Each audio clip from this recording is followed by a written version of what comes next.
Ever notice how some families seem like they get along great right up until somebody passes away, and then bam, they're at each other's throats over the inheritance? It's like a switch flips, right? Yeah, exactly. Like they turn into totally different people. Yeah.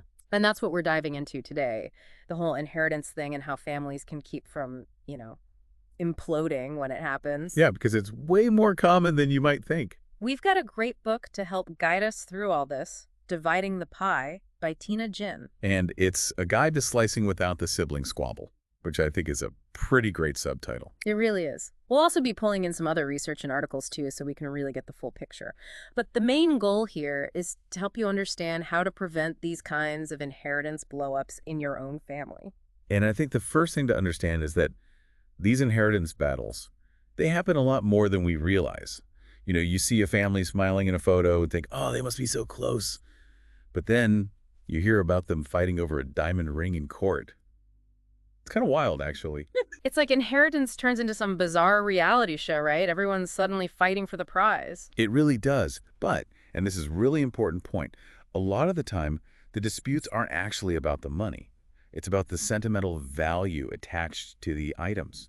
It's about the memories, the emotional connection. Which can be really powerful. Like in Tina Jin's book, she talks about, what you call it, the blender betrayal, I think. Oh, yeah, I remember that one.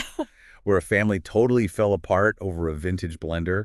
But of course, it wasn't really about the blender itself. Right, right. It was more about what the blender represented. Exactly, like a connection to their mom or a specific time in their lives. These objects become like symbolic battlegrounds, Yeah. especially when you throw in grief and all the complicated dynamics that already exist in most families. Oh, for sure. I mean, think about it. I bet everyone listening right now has some item in their family that, like, on the surface doesn't seem like much, but it actually carries a ton of emotional weight. Absolutely. And when someone dies, those feelings can get, well, amplified. And that's when things can really go off the rails. Tina Jin also mentions recliner heists and the Great Toaster Tiff. It sounds almost funny when you put it like that. Right. But I'm sure it wasn't funny at all for the families involved. It makes you wonder if all this could be avoided if families just communicated more, Ah, if they had clearer plans in place. right. Like, what if everybody just talked about it beforehand? Well, Tina Gan actually goes into her own family's experience with inheritance, and it wasn't pretty. Oh, really? Yeah. There were like nighttime raids to grab sentimental items, arguments about money, even a whole thing about a missing cookie platter. I mean, it sounds like a soap opera, but this stuff really happens. Wow. Yeah. So, what can people do to prevent these kinds of nightmares from happening in their own families? Well, in dividing the pie, open communication is a big one. Like, talk about it now, don't wait. Talk about it now. Yeah. Easier said than done, I think. I mean, how do you even bring that up? Well, yeah, it's not exactly light dinner conversation, but I think it's about framing it as a way to help your family, like, hey, I was reading this interesting book about inheritance or whatever. To kind of ease into it. Yeah, exactly. Because once you open the door to the conversation, then you can start figuring out the specifics. Like maybe you have a family meeting, Oh, okay. or maybe you just talk to each person one-on-one. Whatever feels right for your family. Makes sense. Okay, so let's say a family's like, all right, we're going to talk about this inheritance thing. Where do they even begin? I mean, what are we even talking about here? Yeah, good question. I think the first thing is to understand that inheritance isn't just about, who gets the antique lamp or whatever. Mhm. It's about all the assets a person leaves behind, like their money, property, Yeah. even things like social media accounts. Oh, wow. I didn't even think about that. Yeah, it can get complicated. Which is why, like Tina Ginn says, documenting your wishes is so important. It just prevents so much confusion and potential arguments later on. So how do you do that? How do you document everything? Well, the most common way is through a will. That's a legal document that outlines, who gets what. But there are other options too. Like sometimes people set up trusts, which can be helpful if you have, say, younger kids or someone with special needs who maybe can't manage their inheritance on their own. So it's like the will is the basic plan, and then a trust is for like more specific situations. Yeah, exactly. And it's super important to make sure all these legal documents are done correctly. Yeah. You'll probably want to talk to a lawyer who specializes in estate planning just to make sure everything is, legally sound. Okay, so communication is key, and so is having the right legal documents. Got it. Is there anything else families should think about? Yeah, actually, the research talks a lot about the value of mediation. Mediation. Yeah, it's basically where you have this neutral third party come in and help the family communicate and hopefully work through their disagreements. So instead of fighting it out in court, you've got this mediator who tries to help everyone find a solution that works. Exactly. It can be really helpful, especially when, emotions are running high. A good mediator can kind of like help everyone figure out what's really at the heart of the conflict and create a space where they can actually talk to each other. That makes sense. And you mentioned earlier that being transparent about finances is important too. Like, how do you actually go about doing that?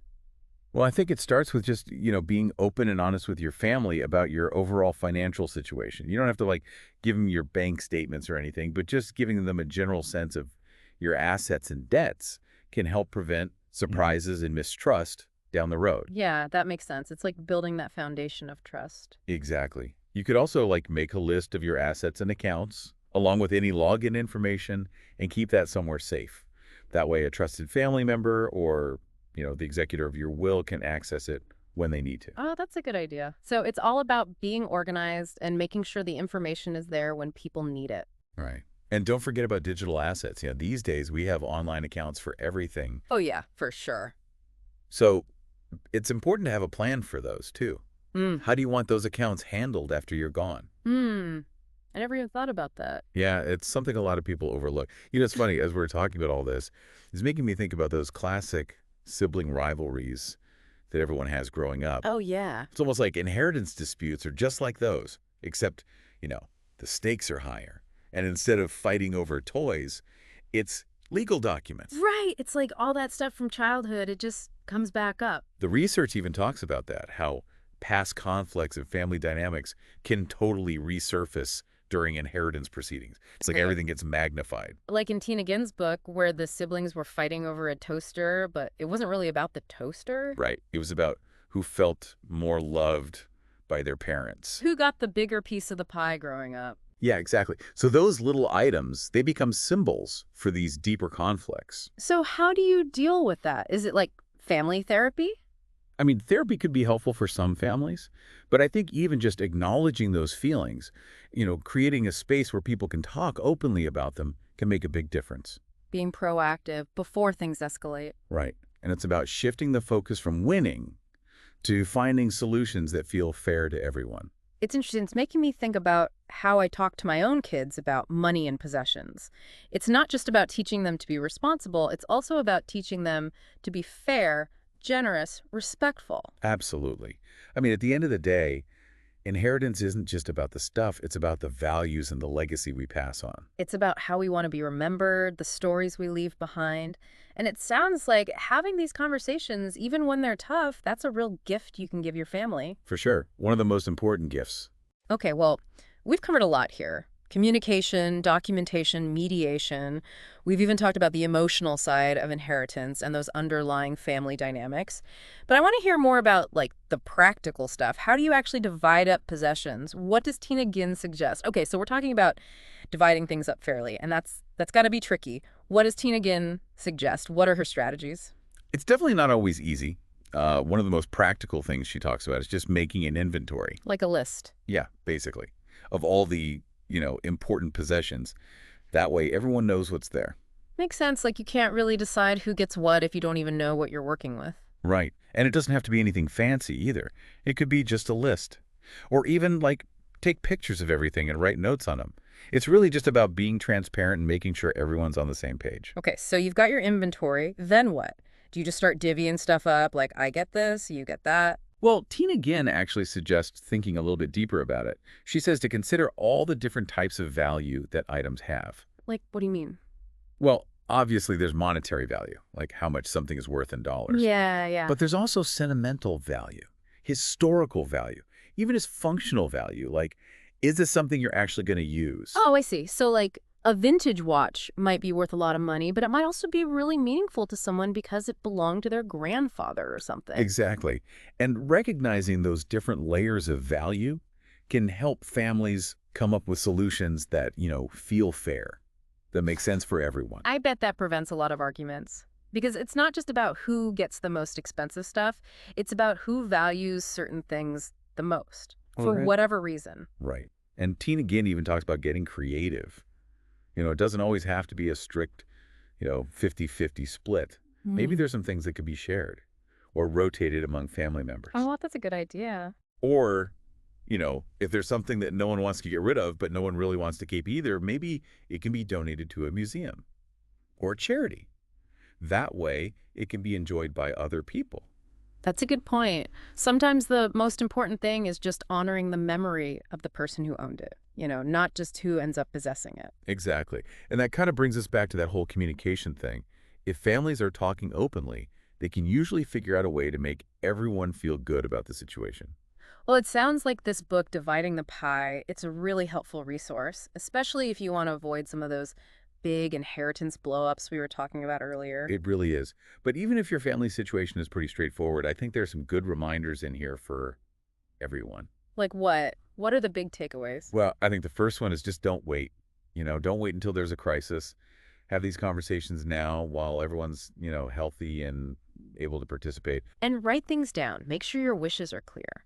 Whether it's in a will, a trust, or even just a letter to your family. Right. And at the end of the day, remember that inheritance isn't just about the stuff. It's about the values, the memories, the stories that we want to share with future generations. So think about what really matters to you. What do you want your legacy to be? Wow. That's a really great point. I think we'll end it there. It's definitely something to think about. What items in my house tell my story? What values do they represent? And how can I make sure those stories and values are passed down in a way that, brings my family closer together? So, listeners, I encourage you to do the same. Take a look around your own home, have those conversations with your loved ones, and remember, happy diving.